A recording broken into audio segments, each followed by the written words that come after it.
Autre exemple, ça va être de se dire, finalement, aujourd'hui, il y a beaucoup de clients que j'aimerais faire réacheter, par exemple, dans mon enseigne.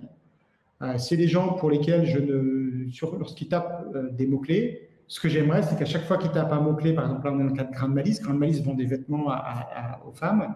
Ce que j'aimerais, c'est qu'à chaque fois que cette femme, elle est en train de rechercher un jean, elle pense à Grande Malice. Alors, effectivement, si j'achète le mot-clé générique jean, ça me coûte extrêmement cher et ça va être très, très peu rentable parce que ça peut être aussi bien une ado de 13 ans qui cherche un jean qu'une femme de 50 ans.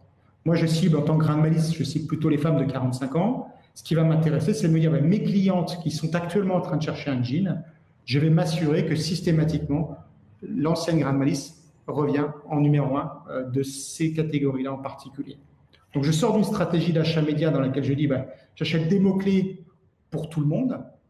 Là, ce que je vais dire, c'est que j'achète des mots-clés peut-être plus génériques, mais pour une petite partie de la population qui correspond à ma base CRM en particulier.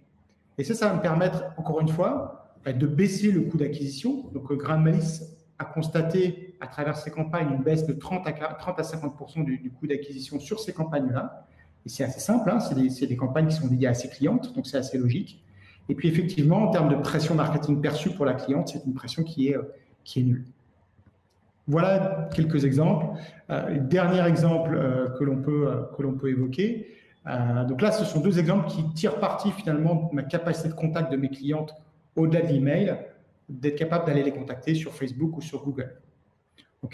Autre chose, et là c'est plutôt un cas classique d'email, mais qui va me permettre de développer l'omnicanalité de mes clientes, c'est-à-dire leur envie de consommer aussi bien lorsqu'elles sont en magasin que sur le site e-commerce. Et là, effectivement, après chaque premier achat ou chaque achat magasin, on va identifier ce que la personne a acheté et on va envoyer un mail entièrement personnalisé avec des recommandations de produits complémentaires qui seront achetés directement sur le site e-commerce. Alors ça, c'est intéressant parce que finalement, ça me permet de me dire, ma cliente a acheté samedi en magasin. Dans le courant de la semaine, elle reçoit des emails qui lui donnent envie d'aller sur le site e-commerce. Et effectivement, pour la libérer, pour essayer de lui faciliter l'achat, je connais sa taille, donc je peux lui indiquer. Et deux, je peux aussi lui dire, finalement, acheter ce produit en e-commerce. Et de toute façon, le retour est gratuit en magasin. Donc, si ce week-end, c'est un produit qui ne vous va pas, vous pourrez de toute façon l'échanger en magasin. Donc, l'enjeu, c'est de favoriser l'omnicanalité. Le levier pour favoriser l'omnicanalité, c'est d'être pertinent dans les recommandations, de donner envie, concrètement.